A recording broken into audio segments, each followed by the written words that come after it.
Hi, Meg. Hey, We're back. we indeed are. And for everybody just listening, this is Yore Town Podcast. We got another episode, and welcome, everybody. Hopefully, you guys have a great Thanksgiving, and we're trying a little bit different of a format. So anybody that does continue to give feedback, like all the amazing people on the Deluxe Edition Network, shout out to them and the podcast of the month, the Beard Laws Podcast, and Take on the World. Make sure you guys check them out, deluxeeditionnetwork.com, and let us know if you like this new format. And as always, if you have a story from a town that you've heard of, you live near, please just give us a topic. We're going to do some writing. Zach's still not back. Pretty busy. Keeps going, I'm going to be back. So I wrote it. And that's cool because I'm having a little bit more fun with this. And again, new format. Meg, are you excited about the new format? And why she went is because she's going to do a little bit more talking in this episode on a cool story. So I like my dribblings. Well, it turns out you were a cheerleader, not a basketball player, so no more dribbling. All right, well, let's try this. And if you don't like it, we'll go back to sprinkling and dribbling. Fair? I like to just do a dusting here and there. Okay. All right. Well, fair enough. So either way, what we're going to do is we might as well, I guess, why don't you tell them a little bit about the intro there? Well, today we are going to be talking about a story that involves mystery, wealth, and the disappearance of a predominant socialite. It's the intriguing tale of Helen Brach, Chicago's greatest unsolved murder mystery. I know. Dun, dun, dun. There it is. I love it. And like I said, I've done a little bit of some research on this. This randomly popped into my brain, and we're going to do the introduction here. And we're going to do the intro real quick, and then I'm going to get into it and why I found this story. So ready for the intro? Should we run the intro? Run it. All right, we're going to do it right now. All right, so you're probably wondering, who is Helen Brach? All right, she was born in 1911, so we're kicking it back. We're not doing the 2000s anymore. We're going back to 1911, and she was a heiress to the Brach's candy fortune. And for anybody, what are you looking at me like that for? Did I say it wrong? Say that one more time. Harris? Harris? Yeah. It's an heiress. Heiress of the Harris. She's the hairiest heiress, so she's the Harris. Okay. I've never heard anyone say it like that. Yeah, reading's hard for me. I say funny words, and on all the shows, people are like, oh, Matt can't say those words, but they're sure funny. It was for comedic purposes. I apologize. No, it's good. It's okay. I could caught me off guard. Could feel the look from you, and I was like, oh, okay. But either way, she was the heiress to the Brach's candy fortune. And Meg, okay, and anybody I see else? where this is going. I love candy corn, and the best candy corn is from the Brach's Candy Company. He even have some in studio if you don't believe me. Hear that crinkle? Brach's, baby. All right, big fan of it. I mean, you can leave it open. It just never goes bad. It's you buy a bag, and it's like, best buy the next 4 years. So the company itself was founded in 1904, 7 years before she was even born. And just another kind of fact is Helen was really known for her love of horses, philanthropy, and she was a very, very prominent kind of figure in Chicago's high society during the gangster phases of the mid-20th century. Soon, we'll discover her life took a dark turn. In the mid-1970s, Helen vanished without a trace, leaving behind a web of unanswered questions. It was a very tangled web, turns to find out. She was a regular of the social scene. She attended high-profile events and horse shows, and her love for horses led her to the establishment of the Helen V. Brach Foundation, which aimed to support various charitable causes related to like poverty and welfare, and just helping people that really couldn't afford to get on a horse to get on the horse. Okay, so let's fast forward to 1977. Let's do it. Helen was 65 years old and had become increasingly suspicious of those around her, especially those who were managing her finances. She suspected that she was being defrauded. And one of these key figures in Helen's life at the time was Richard Bailey, a horse trainer who managed her stable. She trusted Bailey, and unfortunately that trust would soon be shattered. Soon be shattered. Soon enough, be shattered. On February 17th in 1977, Helen Brach vanished without a trace. She was last seen at the veterinarian's office in Glenview, a suburb of Chicago. The mysterious circumstances surrounding her disappearance have since baffled investigators for decades. Yes, you have a very high-profile person in Helen just vanishes out of almost like thin air. And I feel like we've had a story not too long ago where people just vanished. Mhm. And, and it's just crazy because then immediately after she disappears, naturally, Richard Bailey becomes a suspicious person in this case. And it was actually revealed that he had been involved in various fraudulent schemes and had financial motives to actually do harm to Helen. Ooh, to do harm. To do harm. The investigation was also uncovered a dark side of the horse world, involving allegations of horse killing and insurance fraud.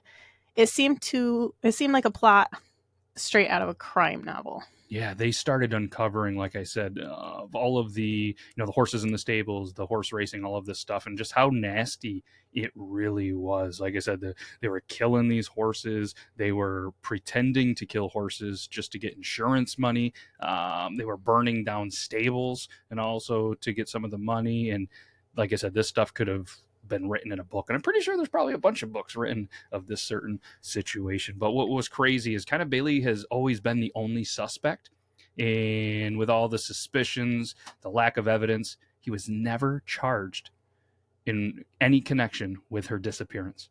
And I mean, how many times have we done an episode, and it's like there's all this suspicion, this is the person that did it, they had all these reasons, but because there was no evidence, gets away. Got away again. But thankfully, he was a little bit of a dirty man. So he was actually convicted on charges that were related to fraud and conspiracy in 1984 and was sentenced to 30 years in prison. I was thinking this story was going to be set further back, but it's really not. I mean, so this was years after. I mean, it was 77, and then it was 7 years later when he was actually convicted. Yeah, you're right.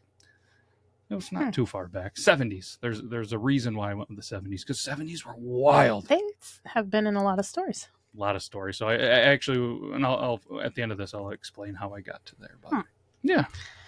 So the mystery of Helen Brach's disappearance continues to captivate people's imaginations. Was she a victim of foul play, or did she choose to disappear? Theories abound, but no one knows for sure. It's true. They don't really know for sure. Like, was she trying to just, hey, with this whole Tupac theory, like him, like he didn't really get shot. He disappeared. It was all fake. And a lot of things are kind of potentially with her as well. And her name was tied to a lot of the kind of fraudulent stuff with the horses and everything as well. But I mean, over the years, various leads, some tips, they've kind of been trickling in, but none of them have actually led to an arrest or anything. And to this day, the case is still open, and Helen Brach has never even been officially declared dead. So what happened to Helen Brach? Did she meet with foul play, or did she orchestrate her own disappearance? The answers may never be known, and the disappearance of this wealthy socialite continues to be one of Chicago's most endearing mysteries. That is wild, isn't it? It's crazy. Yeah, it's just... I just don't understand how people just disappear with no evidence left behind. I know. And my initial kind of reaction to that is, with all of the cases and stuff that we've done and we've kind of covered in these episodes, it's just lack of technology. Yeah, I guess so. I mean, disappearances happen, murders happen, and then years later, you start to kind of uncover, because of evidence and the technology, that this is what happened. This is who did it.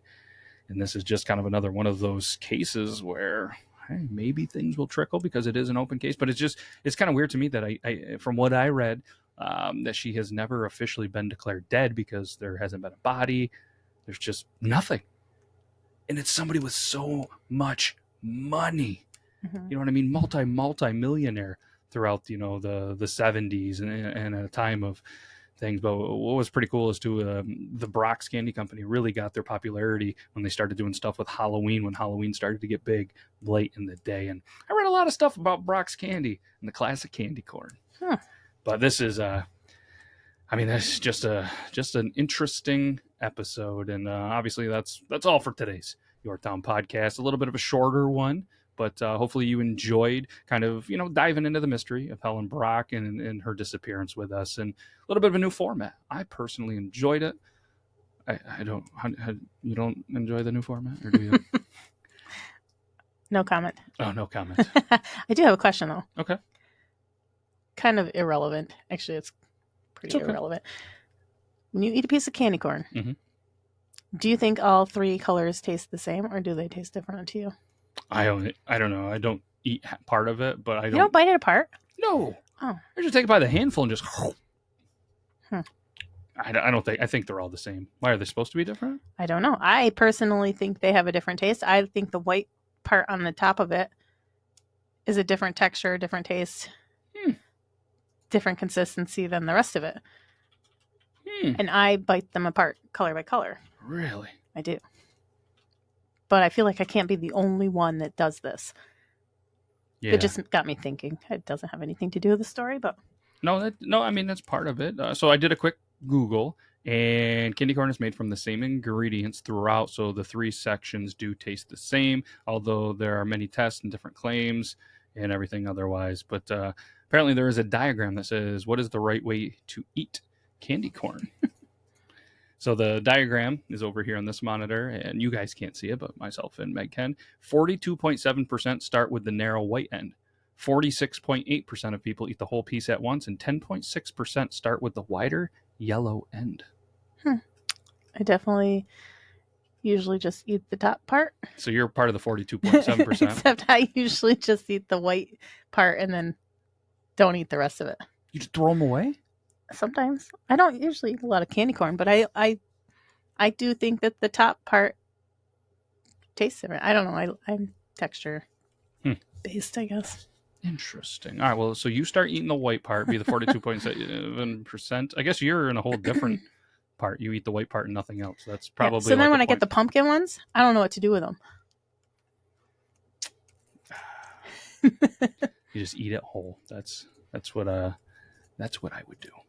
Anyways, so if you have any thoughts, theories, suggestions, like always on future episodes, make sure you reach out. If you have, I would love to continue. We've had a couple of stories submitted to us. I would love to have another one next week.